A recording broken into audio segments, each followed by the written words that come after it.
අයිබෝන් ඔයා මේක තුලනේ Geek School YouTube channel එකෙන් කියන Python lesson series එකේ 11 වෙනි වීඩියෝ එකත් එක්ක. කලින් වීඩියෝස් 10ම Python ගැන ගොඩක් පිළිවෙලට ක්‍රමානුකූලව ඉගෙනගෙන 10 වෙනි පාඩමේදී වට අදාළ ප්‍රශ්නයක් විසඳුවා. ඉතින් මේ වගේ ප්‍රශ්න හැම දෙයක්ම materials හැම දෙයක්ම වඩ පුළුවන් Geek Patreon page එකට අවතර ගන්න. විශේෂයෙන් මේ වීඩියෝ series එක සකස් කරන්න මම සෑහෙන මහන්සි වෙනවා, සෑහෙන වෙලාවකින් කරනවා, ඒක සෑහෙන වීදමක් යනවා. ඔයගලන්ට පුළුවන් මේ lessons ඉස්සරහට ගෙනියන්න පුළුවන් විදිහට උදව් කරන්න. පුළුවන් ඔයගලන්ට Patreon page එකට ඇවිල්ලා Patreon කෙනෙක් වෙන්න.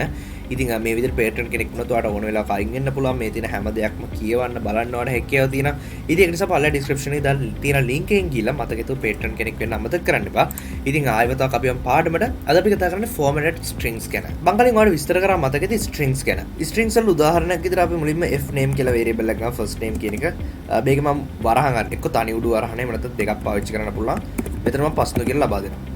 ආයෙ මම දෙවෙනියට S name කියලා second name කියන එක මම දෙන්නේ. එහෙම නැත්නම් surname කියලා අරගන්න පුළුවන්.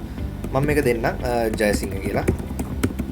මගේ නම මම මේ විදිහට ඇඩ් කරා. දැන් මට ඕනේ නම් print කරන්න නිකන් my name is පසුන් ජයසිංහ කියලා එන විදිහට මම කරන්නේ print කියලා ලබා දෙනවා. දීලා වරහන් ඇතුලේ මුලින්ම කරන්නේ මම මේක අන්තිම පාඩමේදී කතා කරා උඩුකම දෙකක් කරලා my name is මෙන්න මෙතනදී මම ස්පේස් එකක් තියලා මෙතන උඩුකමෙන් පස්සේ ධන ලකුණක් දාලා පස්සින්දු කියන එක තියෙන්නේ f name කියන එකනේ. ඉතින් f name කියලා දානවා. ආයෙ ප්ලස් එකක් දානවා. ඊට පස්සේ ආයෙ උඩුකම අරලා ස්පේස් එකක් තියෙනවා. ආයෙ මම කරන්නේ ප්ලස් එකක් දානවා. ඊට පස්සේ ls name මෙන්න මේ විදිහට my name is කියලා ස්පේස් එකක් තිබ්බා. ඒක string එකක් නිසා මම මේ විදිහට උඩුකම ඇතුළට දැම්මා. ඊට පස්සේ plus කියලා f name කියන එක නිකම්ම උඩුකම අනතුළු එක variable එකක් ඉඳ ඊට පස්සේ නැවතත් මට ආයි ස්පේස් එකක් ඕනේ. මොකද නම් දෙක අතර ස්පේස් එකක් ඕනේ.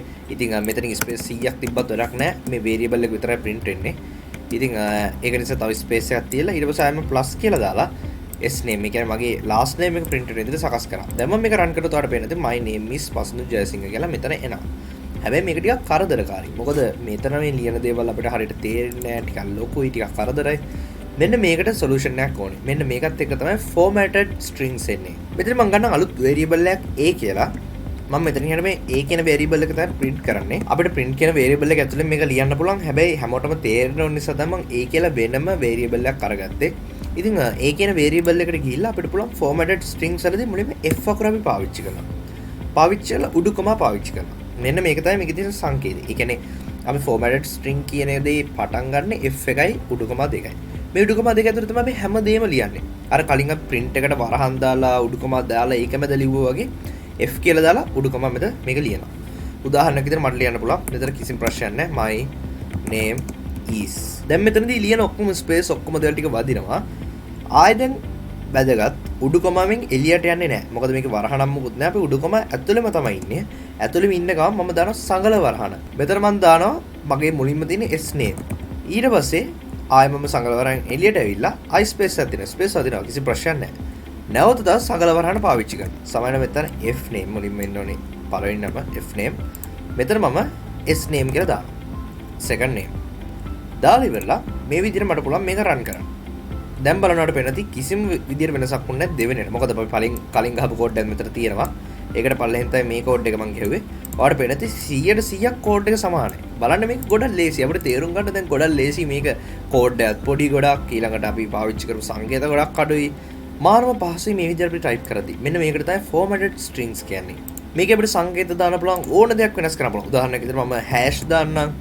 එතකොට මේ විදිහට අපි print කරලා බලුවොත් ඔයාලට පේනදී පස්සින්දු hash ජයසිංහ ඔන්න ඔය විදිහට hashtag එකක් වගේ වැටෙනවා. ඉතින් මේ විදිහට අපිට ඕන විදිහට වෙනස් කරන්න පුළුවන්. එකම දේ මෙන්න මේ තියෙන උඩුකම දෙක. ඒ කියන්නේ f එක ගාව තියෙන උඩුකමාවයි මෙන්න මෙතන.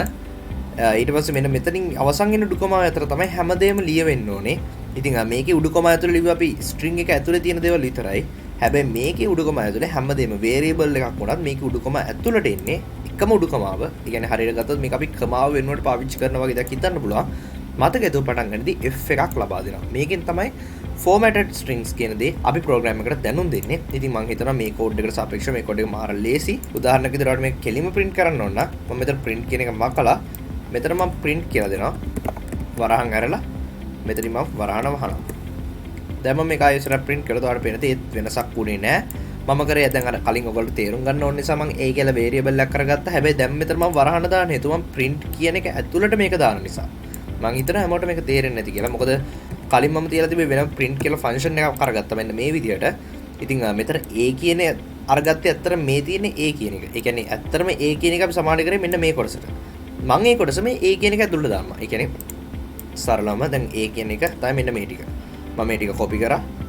මෙන්න මෙතන A නේ තියෙන්නේ. මම ඒක මේ එකත් එක්ක replace කරා. එකම දේ වෙන්නේ අපි A කියන එක ඇතුළට දාලා තිබ්බේ. ඒකට මේ කොටස දැම්මා.